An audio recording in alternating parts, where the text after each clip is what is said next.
हाँ जी, तो पॉलिनोमियल के टाइप्स की मैं बात कर रहा था। अगर on the basis of number of terms की हम बात करें तो बेटा अगर नंबर ऑफ टर्म्स 1 होगी तो मोनोमियल, 2 होगी तो बाइनोमियल, 3 होगी तो ट्राइनोमियल और 3 से ज्यादा होगी तो हम उसको पॉलिनोमियल कहते हैं। फॉर एग्जाम्पल अगर मैं बात करूं मोनोमियल की, मोनोमियल जो होता है एक पॉलिनोमियल ऐसा है जिसमें सिर्फ एक ही टर्म है बेटा, like 2x, it is a monomial. फिर अगर मैं बाइनोमियल की बात करूं बेटा तो इसमें दो टर्म्स होगी। बाइनोमियल में px अगर हम ले लें तो 2x² प्लस 7, दो टर्म्स आ गए बेटा बाइनोमियल। ट्राइनोमियल की अगर मैं बात करूं तो ट्राइनोमियल में बेटा पॉलिनोमियल तीन आ जाए, मतलब तीन टर्म्स हो जाएंगे, like 2x³ plus 3x² plus 7, तो इसमें तीन आ गए। और अगर तीन से ज्यादा हुई हमारे पास तो it will be polynomial again, मैं उसको पॉलिनोमियल ही कहूंगा बेटा।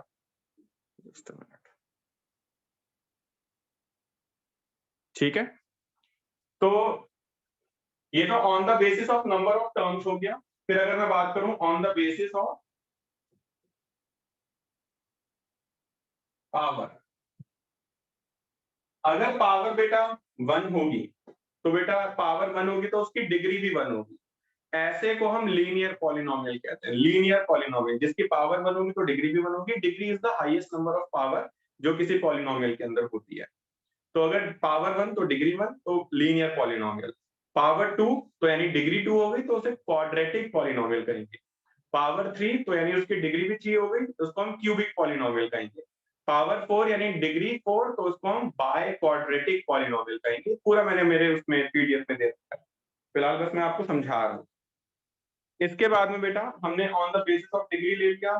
फिर बात आ रही थी कोफिशिएंट्स क्या होते हैं बेटा। कोफिशिएंट्स की अगर हम बात करें, फॉर एग्जांपल अगर मैं यहाँ पे बोलूं बेटा कोफिशिएंट ऑफ एक्स क्या होगा, कोफिशिएंट ऑफ एक्स, तो एक्स का कोफिशिएंट 2 होगा।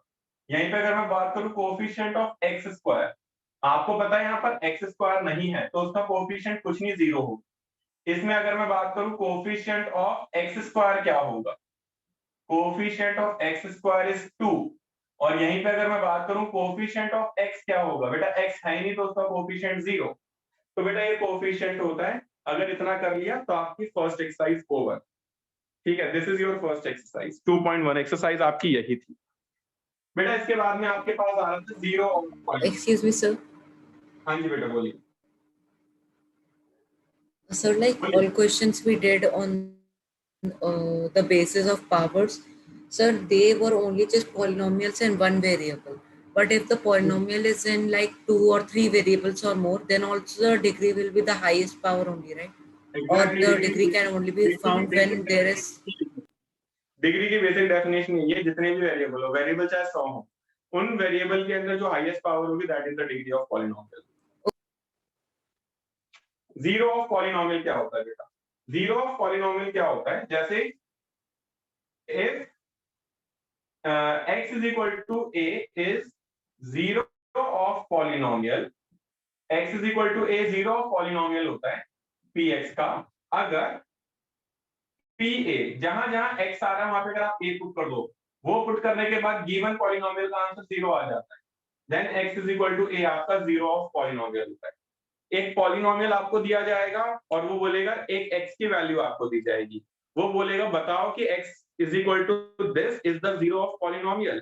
तो जो x की वैल्यू है वो गिवन पॉलिनोमियल में डाल दो, अगर आंसर 0 आ जाता है तो yes it is a zero of polynomial, answer 0 नहीं आता तो it is not a zero of polynomial. For example भाई पॉलिनोमियल px में आपको बोल रहा हूं 2x² - 1, ठीक है ना, और मैं बोल रहा हूं कि पता करो कि x is equal to 1/√2 is a zero of polynomial। Let's see कि x is equal to 1/√2 is a zero of polynomial और नॉट। तो बेटा आप क्या करोगे, पुट कर दोगे x की जगह 1/√2, तो 2 into 1/√2 का स्क्वायर माइनस 1, तो 2 into 1/2 -1, इससे एक आंसर आउट हो रहा है 1 - 1, आंसर 0 आ रहा है, तो लिखेंगे yes x is equal to 1/√2 is a zero of polynomial. तो ये बेटा जीरो ऑफ पॉलिनोमियल की बात हो गई। ये तुम्हारी फर्स्ट एक्सरसाइज खत्म। सेकंड एक्सरसाइज खत्म। अब इसके बाद में बेटा तुम्हारे पास आया था थर्ड एक्सरसाइज के अंदर आपको फैक्टर थ्योरम और रिमाइंडर थ्योरम आना होता है। Now what is remainder theorem और व्हाट इज फैक्टर थ्योरम, ये भी देखिए। नाउ पहले रिमाइंडर थ्योरम की हम बात करें। रिमाइंडर थ्योरम, बच्चों रिमाइंडर थ्योरम कहता है आप एक पॉलिनोमियल को दूसरे पॉलिनोमियल से डिवाइड करते हो। डिवाइड करना हमें आता है, ये मैं मानकर चल रहा हूँ। रिधिमा बेटा, एक पॉलिनोमियल को दूसरे पॉलिनोमियल से डिवाइड करना आपको आता है? रिधिमा नहीं सर, नहीं आता। चलिए पहले मैं आपको डिवीजन ही सिखा दूं। डिवीजन ऑफ टू पॉलिनोमियल बेटा, division of two polynomial. For example मैं आपको x माइनस 2 को डिवाइड कर कर दिखा रहा हूं बेटा। x की power 5 plus 3x square plus 7x plus में 2, मैं डिवाइड कर कर दिखा रहा हूं। मैं x माइनस 2 को इससे डिवाइड कर कर दिखा रहा हूं। तो बच्चों देखो कैसे करेंगे डिवाइड। मैं x को किस नंबर से मल्टीप्लाई करूं कि x की पावर 5 आ जाए? x को अगर मैं x की पावर 4 से मल्टीप्लाई करूंगा then I will get x की पावर 5, राइट? ठीक वैसे ही -2 को x की पावर 4 से मल्टीप्लाई करो। -2 को x की पावर 4 से मल्टीप्लाई करो तो यू विल गेट, देखो x की पावर अगर आप मल्टीप्लाई करोगे तो यू विल गेट -2x की पावर 4। मैंने इसको साइड में लिख दिया, वाई? बिकॉज x की पावर 4 वाली कोई टर्म थी ही नहीं यहाँ पर, तो मैंने साइड में लिख दिया। नाउ ये माइनस का हो जाएगा और ये प्लस का हो जाएगा। फिर इसको सबसे पहले लिखेंगे आप 2x की पावर 4। वाई सबसे पहले? क्योंकि हाईएस्ट वाली टर्म सबसे पहले रखी जाएगी, जिसकी पावर सबसे ज्यादा होगी उसको सबसे पहले रखेंगे। एंड देन रिमेनिंग टर्म आप नोट डाउन कर लो, plus 3x square plus 7x plus में 2। नाउ रिधिमा आप ही बताएंगे बेटा, x को किससे मल्टीप्लाई करेंगे 2x की पावर 4 आ जाए? 2 से। अगर मैं x को 2 से मल्टीप्लाई करूंगा तो it will be 2x, right? और मुझे चाहिए क्या? मुझे चाहिए 2x की पावर 4। तो मैं यानी 2 से तो मल्टीप्लाई नहीं करूंगा, कुछ और सोचना पड़ेगा।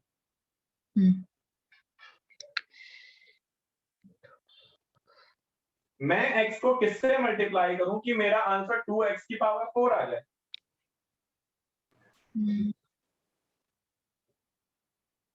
If there is any confusion तो आप क्या करोगे, आप सिंपली उसको डिवाइड कर दो। आप ना 2x की पावर 4 को x से डिवाइड कर दो, x को 2x की पावर 4 से डिवाइड कर दो। आप बताओ कितना आएगा अगर डिवाइड करेंगे? 2x cube. तो अगर आप x को 2x क्यूब से मल्टीप्लाई करोगे तो you will get this thing, है ना? नाउ अगर मैं बच्चों x को 2x क्यूब से मल्टीप्लाई करूंगा तो आई विल गेट 2x की पावर 4। नाउ अब -2 को -2x क्यूब से मल्टीप्लाई करोगे तो बच्चों देखो, -2 को 2x क्यूब से मल्टीप्लाई करोगे you will gate -2 4x cube. तो अगेन 4x क्यूब वाली कोई टर्म नहीं है यहाँ पर, तो उसको मुझे साइड में लिखना पड़ेगा, -4x क्यूब साइड में लिख दो। तो ये कैंसिल आउट, ये प्लस का, फिर ये प्लस 4x क्यूब को सबसे आगे लिखोगे और रिमेनिंग नोट डाउन कर दो। चलिए लास्ट टाइम प्राकृति और प्रखर आपको डाउट आ रहा था। नाउ बेटा it's your turn. Prakriti, x को किससे मल्टीप्लाई करेंगे 4x क्यूब आ जाए बेटा? Sir 4x square. हाँ कैसे करेंगे, मैंने फिर से बताया, सिंपली 4x क्यूब को x से डिवाइड कर लो, you will get 4x square.